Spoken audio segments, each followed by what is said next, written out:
Chapter number 1 हम पढ़ेंगे solid state, ठोस अवस्था क्या होती है।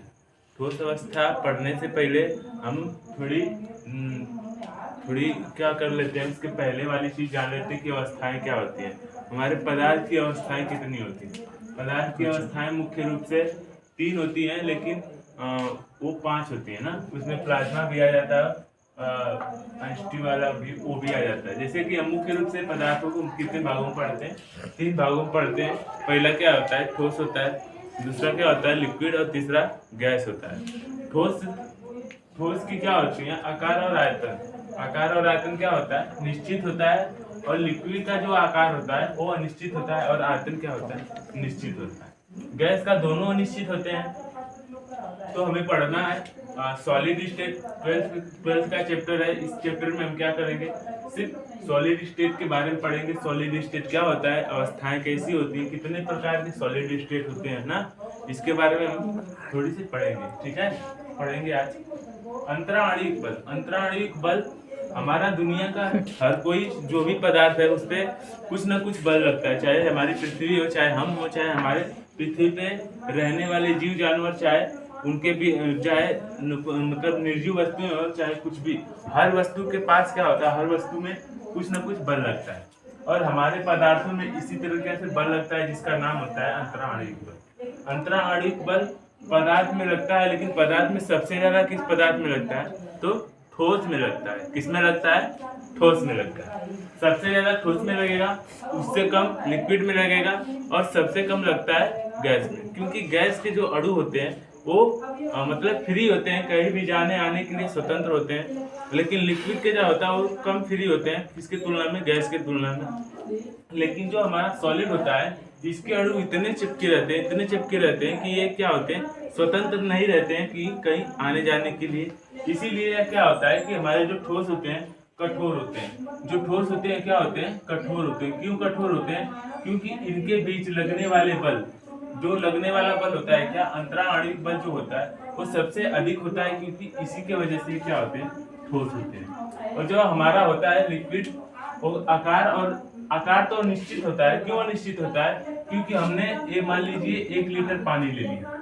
1 लीटर क्या कर लिया? पानी ले लिया। हमारा क्या है? 1 लीटर ही पानी है। अगर हम इसको किसी और बड़े बर्तन में डालते हैं तो हमारा पानी की मात्रा उतनी ही रहती है। पानी की मात्रा 1 ही लीटर रहेगी, 1 ही लीटर रहेगी। लेकिन यहाँ पे इसकी मतलब जो साइज थी, इस डब्बे की नुमा थी। अगर हम इस पानी को इस डब्बे में डाल देते हैं तो इसकी साइज के इसका आकार ले लेता है। तो इसीलिए इसका आकार अनिश्चित होता है, लेकिन आयतन निश्चित होता है। आयतन हमारा कितना था? 1 लीटर था।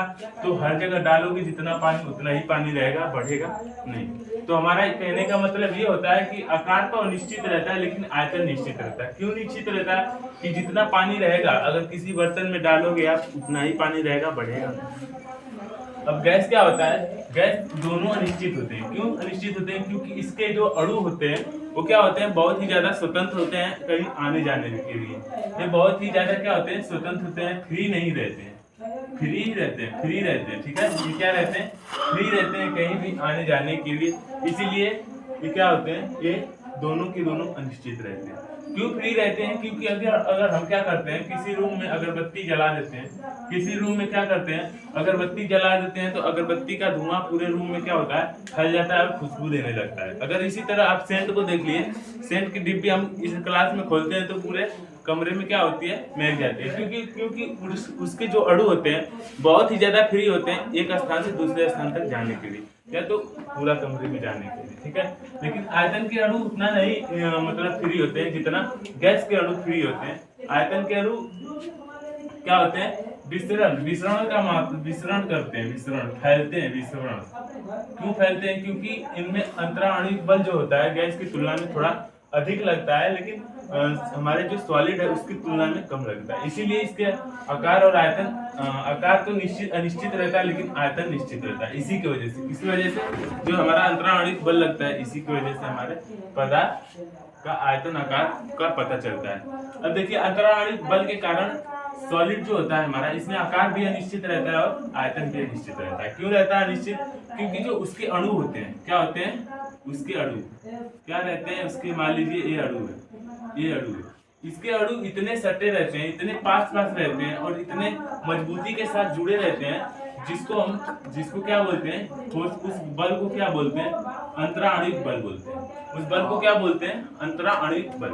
और इसी के कण क्या होते हैं पानी के अंदर, इसी के कण पानी के अंदर क्या होते हैं, बहुत दूर दूर रहते हैं, थोड़ा दूर दूर रहते हैं इसके तुलना में, ठोस की तुलना में अधिक दूर रहते हैं। इसीलिए इसके जो आकार है अनिश्चित रहता है और आयतन निश्चित रहता है। और जो हमारा ठोस के अणु होते हैं, मान लीजिए हमारे क्या है, ठोस है, गैस है, गैस के अणु जो होते हैं ये क्या होते हैं, बहुत ही दूर दूर रहते हैं, जो कि पूरे कमरे में अगर इसके अणु पहुंचते हैं किसी सेंट के, चाहे किसी अगरबत्ती के सुगंध के, तो उसके जो अणु होते हैं, कण होते हैं, क्या होते हैं, पूरे रूम में फैल जाते हैं। ठीक है, इसीलिए इनके पदार्थों की अवस्थाएं अलग अलग होती हैं। क्यों अलग अलग होती हैं? क्योंकि उनमें फोर्स लगने वाला फोर्स, अंतराणविक बल जो होता है वो अलग अलग लगता है।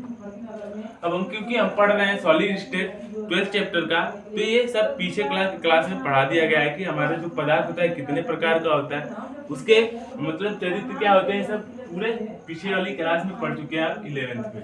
हम आ गए हैं 12th में, तो 12th के क्लास में आपका सॉलिड स्टेट पहला चैप्टर का दिया है, तो हम सॉलिड स्टेट के बारे में पढ़ेंगे। चलिए पहले हम समझते हैं कि हमारा सॉलिड स्टेट क्या होता है। ठोस अवस्था किसे कहते हैं, ठोस अवस्था क्या करते हैं, किसे कहते हैं, अणुओं के बीच, आइए देखते हैं, अणुओं की वह अवस्था अणुओं के बीच प्रबल अंतराणविक आकर्षण बल तथा उसका आकार आयतन निश्चित हो ठोस अवस्था कहलाता है। देखिए ठोस अवस्था किसे कहते हैं, जो हमारे पदार्थ होते हैं उनके अणुओं के बीच जो बल लगता है, क्या होता है, इतना ज्यादा बल लगता है। ठोस के अणुओं के बीच क्या होता है, इतना ज्यादा बल लगता है, उनके बीच इतना ज्यादा बल लगता है तथा उसका आकार आयतन इसी की वजह से निश्चित है। उनमें लगने वाला बल जो होता है अंतराणविक आकर्षण बल तथा उसका आकार आयतन निश्चित होता है, उसको ठोस अवस्था कहते हैं ना। जिसमें आप ये भी कह सकते हैं जिसमें सबसे अधिक अंतराणविक बल या आकर्षण बल लगता है, तो वो हमारा कैसा होता है, ठोस अवस्थाएं होती है, उसमें ठोस अवस्था होता है। ठीक है, जैसे अगर आपसे पूछ दिया जाए कि ठोस कठोर क्यों होता है, ठोस क्या होता है, कठोर क्यों होता है, ठोस क्या होता है, आपसे क्वेश्चन पूछ दिया जाता है कि ठोस कठोर क्यों होता है, तो आपका उत्तर रहेगा कि अणुओं के बीच आकर्षण बल अधिक होने के कारण जो हमारा ठोस होता है वो क्या होता है, कठोर होता है, और उसका आकार और आयतन दोनों क्या होते हैं, निश्चित रहते हैं। किस वजह से? क्योंकि उनके बीच आकर्षण बल बहुत अधिक होता है। अब आइए हम एक और क्वेश्चन पढ़ते हैं, निम्न में से किसमें इंटरमॉलिक्यूलर फोर्स या अंतराणविक बल अधिक है? तो आपका मतलब आप बताइए कि किसमें सबसे ज्यादा अधिक है, सोच के बताइए। क्या सॉलिड में होगा अधिक, या लिक्विड में होगा, या गैस में होगा, या इनमें से कोई किसी में नहीं? तो हमने बताया है आपको कि जिसमें अंतराणविक बल होता है, जिसमें सबसे ज्यादा अंतराणविक बल होता है वो क्या होता है, हमारा ठोस होता है। यहाँ पे पता है ना, ठोस में अधिक होता है सबसे, उसके बाद लिक्विड में थोड़ा सा कम होता है, उसके बाद सबसे कम किसमें होता है, गैस में होता है।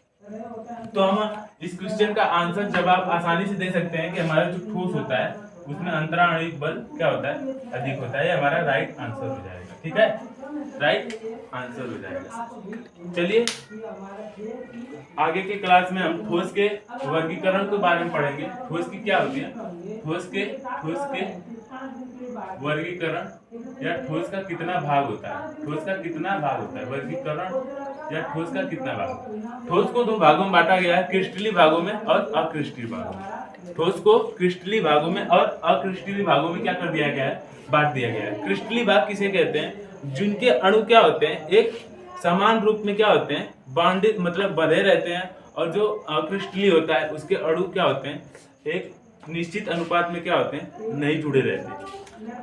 मतलब क्रिस्टलीय ठोस उस ठोस को कहते हैं जिसके अणु क्या होते हैं, एक रो में जुड़े रहते हैं। जैसे कि मान लीजिए हमारे क्या है, ये अणु है, ये क्रिस्टलीय अणु है, मान लीजिए क्या है, क्रिस्टलीय अणु है, ये हमारे क्या है, क्रिस्टलीय अणु। तो इनके बीच इनके जो अणु होते हैं क्या होते हैं, सुव्यवस्थित ढंग से होते हैं। क्या होते हैं? सुव्यवस्थित ढंग से होते हैं, अच्छे से होते हैं। एक अणु के बीच एक अणु के बीच एक अणु के बीच ऐसे ऐसे क्या होता है, जैसे एक यहाँ पे देख लीजिए, यहाँ पे भी बना देते हैं। तो आपको देखोगे तो एक अणु के बगल में एक अणु के ऊपर एक अणु के नीचे एक अणु के बगल में एक अणु, 4 अणु होते हैं। तो हमारे कैसे होते हैं? क्रिस्टल होते हैं। लेकिन इसी तरह जो हमारा अक्रिस्टल होता है उसके अणु क्या होते हैं? एक अच्छे तरीके से सुव्यवस्थित ढंग से नहीं रहते हैं, उसके अगल बगल रहते हैं। उसको हम क्या करते हैं, अगली क्लास में पढ़ेंगे कि हमारा जो कठोर होता है, ठोस अवस्था होती है, वो कितने भागों में है। ठीक है, आज का पहला लेक्चर है। धन्यवाद। देखिए, हमारा आज का लेक्चर फर्स्ट था, जो कि हमने बताया आपको ठोस अवस्था के बारे में। अगर आपको समझ में आया होगा तो हमारे चैनल को लाइक और सब्सक्राइब करिए तथा कमेंट करिए। जो हमारे अंदर जो भी गलतियां हो रही हैं कमेंट में बताइए, उसको हम सुधारने का प्रयास करेंगे। बाकी आप हमारे चैनल को सब्सक्राइब करके हमारा मनोबल बढ़ा सकते हैं। द प्राइम क्लासेस हमारा नाम है, चैनल का नाम द प्राइम क्लासेस देवा। आप क्या करेंगे, YouTube पे सर्च करेंगे तो हमारा चैनल आ जाएगा। अगर आपको समझ में आ रहा होगा तो हमारे चैनल को सब्सक्राइब कर देंगे, लाइक कर देंगे, कमेंट कर देंगे। धन्यवाद।